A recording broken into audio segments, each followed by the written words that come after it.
black nationalist movement, the misogyny that black men share very deeply with white became more and more intense.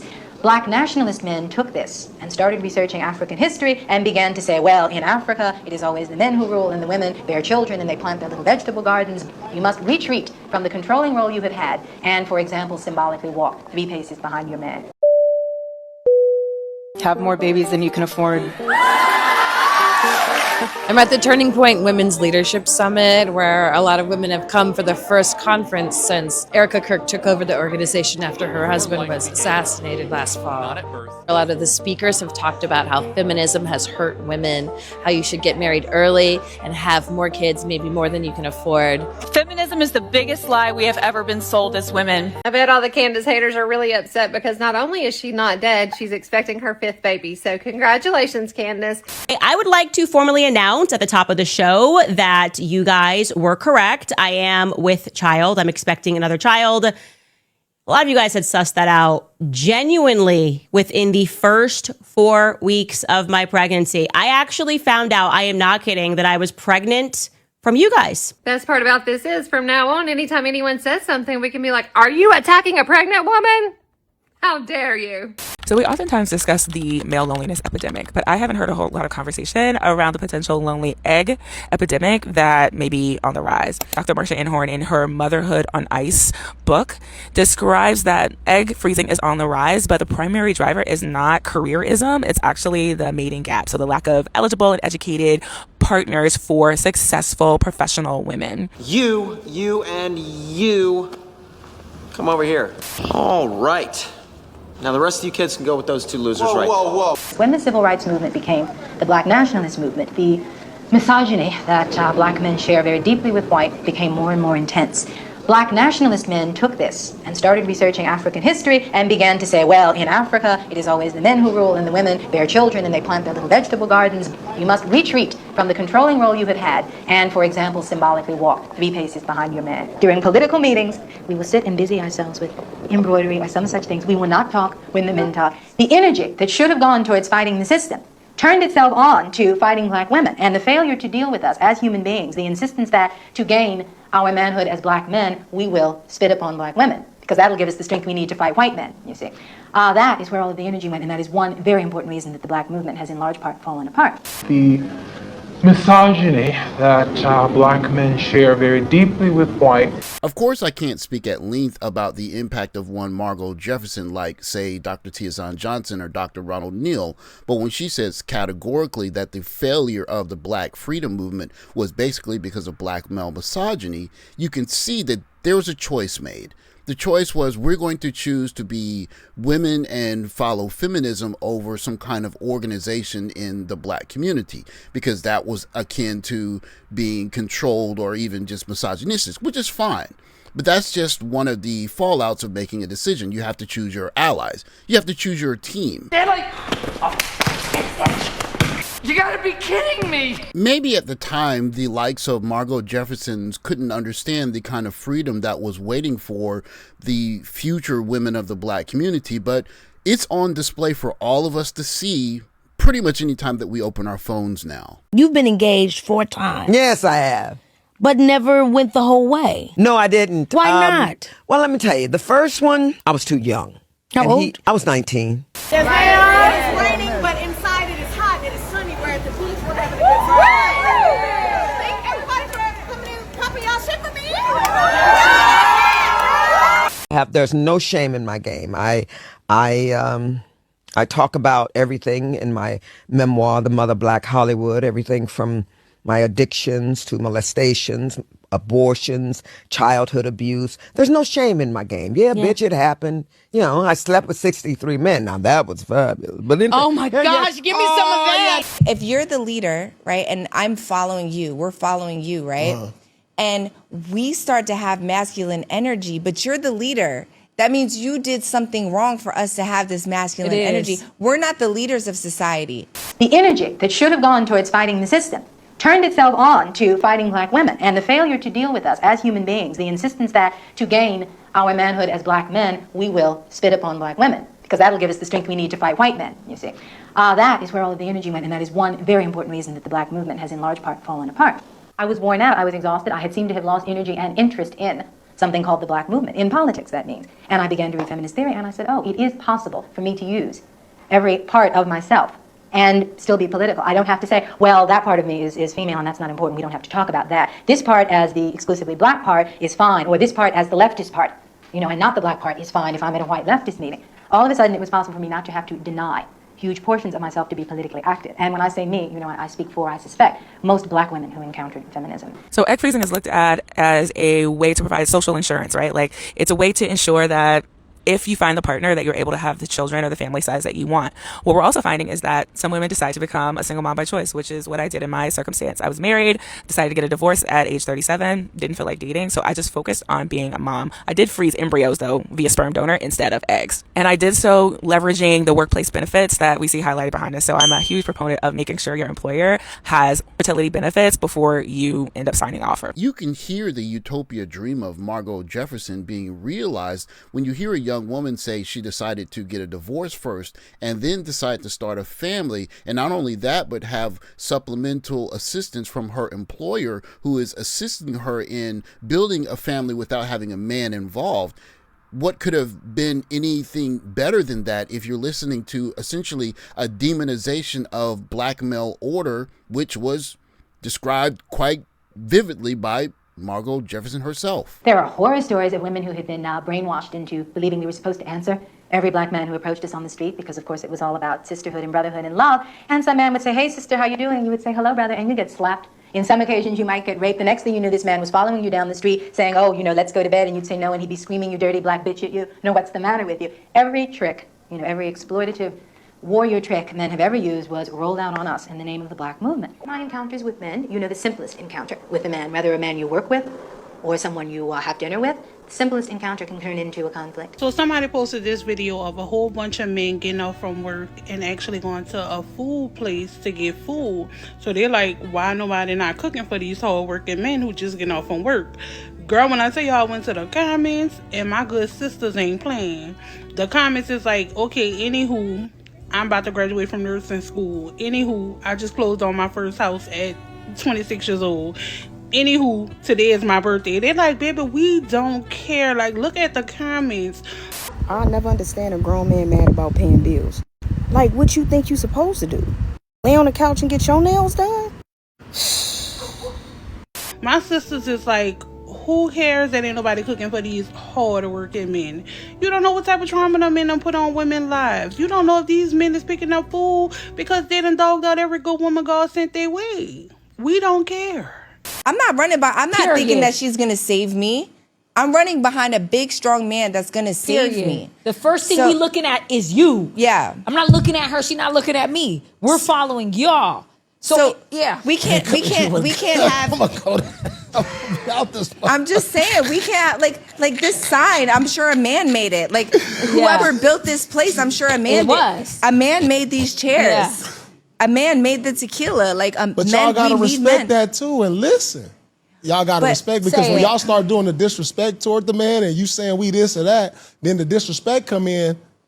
How you want us to feel? However you feel about celebrity opinions and whatnot, and the large number of podcasts that there are, I do think that Amber Rose is special in this one particular space. She was at the Republican National Convention. She saw behind the curtains. She sees what's coming down the pike. And it may not just be the platform. She saw the families. She saw Candance Owens and her ilk building families. And you can hear a kind of regret in her appeal that we wouldn't be acting that way we're acting if men had control. Well, that's the opposite of what we heard from Margot Jefferson. She said that y'all are oppressing us by not letting us be at least equal partners, if not just being able to do what we feel like doing. And now that you see the freedom on the end of it, of course the young ladies continue to worship or praise or whatever we're doing to use for Meg the Stallion and that kind of behavior. But if you were someone like Amber Rose and you saw behind that curtain,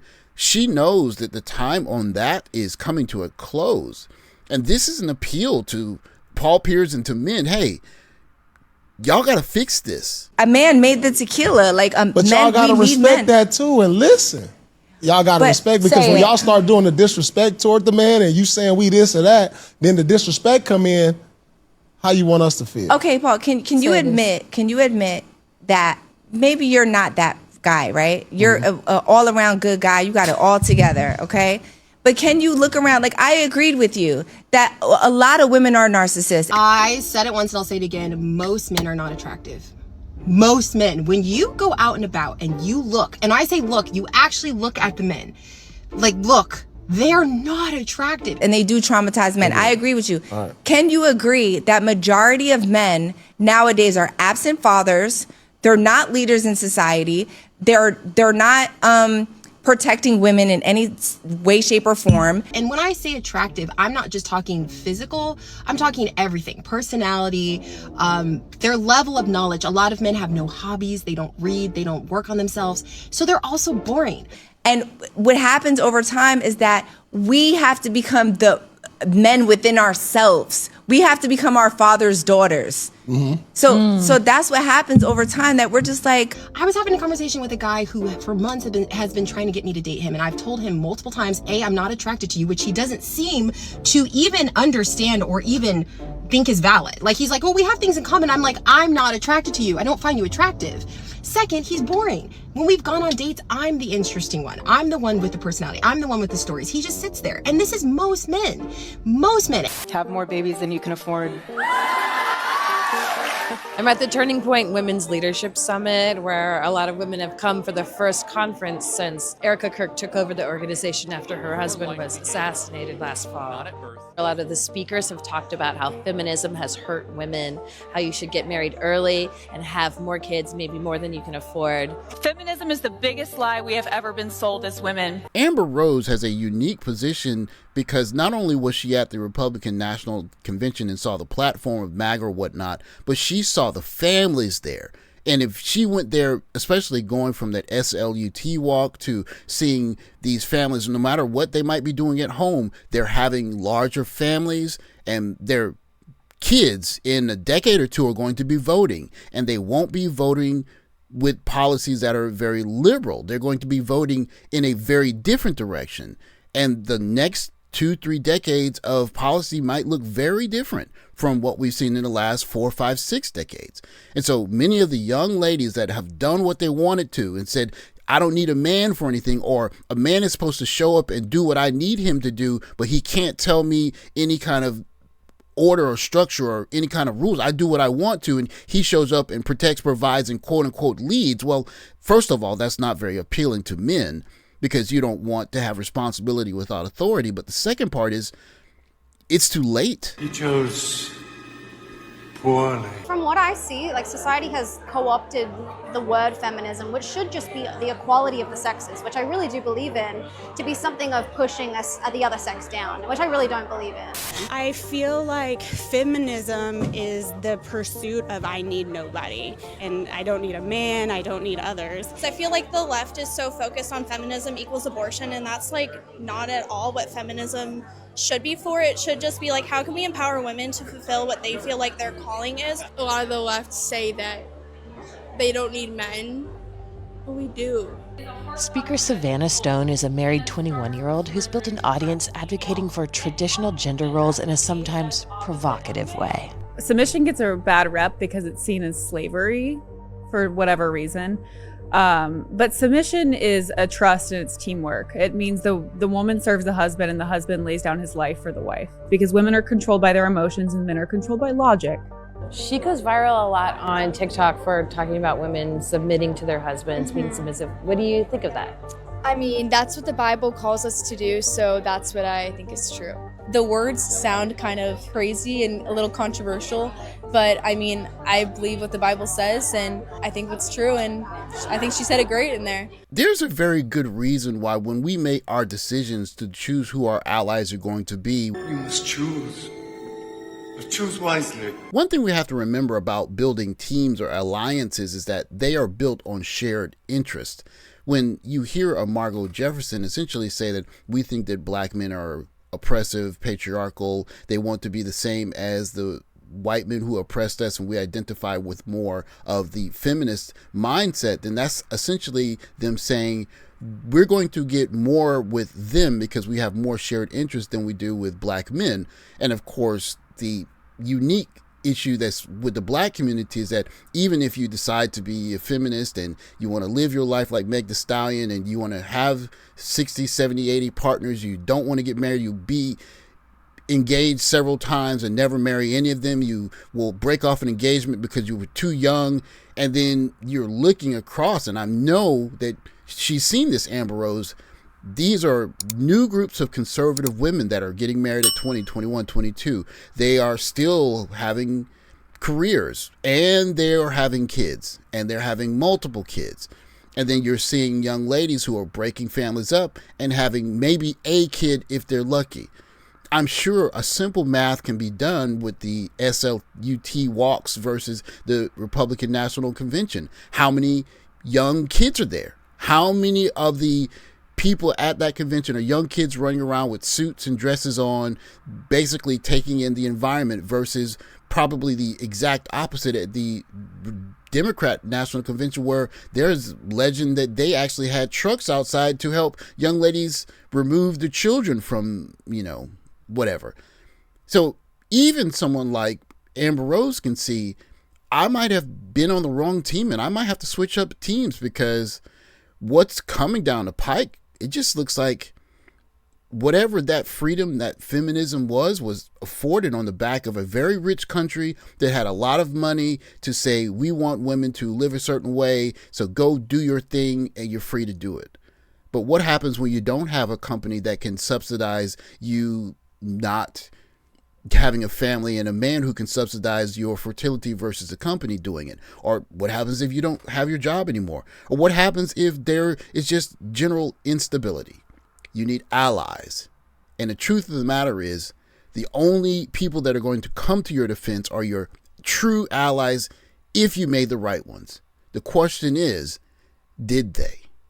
That will be seen in the days, hopefully not days to come, years to come, but we will see soon enough whether right allies chosen, because the group of indifferent men that are looking at this environment and saying, hey, I don't have any allies, so I'm going to do me, or I'm going to stick with the group of men or black men that have my back and that's it, then that's what you get. And the pleas for black men to come back and save the community are going to fall on deaf ears, especially after 20 or 30 years of Meg Thee Stallions essentially saying they don't need men. We're going to see exactly how much men are needed, especially black men, in a very short time. And I think Amber Rose understands that. Thanks for watching. Let's subscribe, comment below, catch you next video. Take care.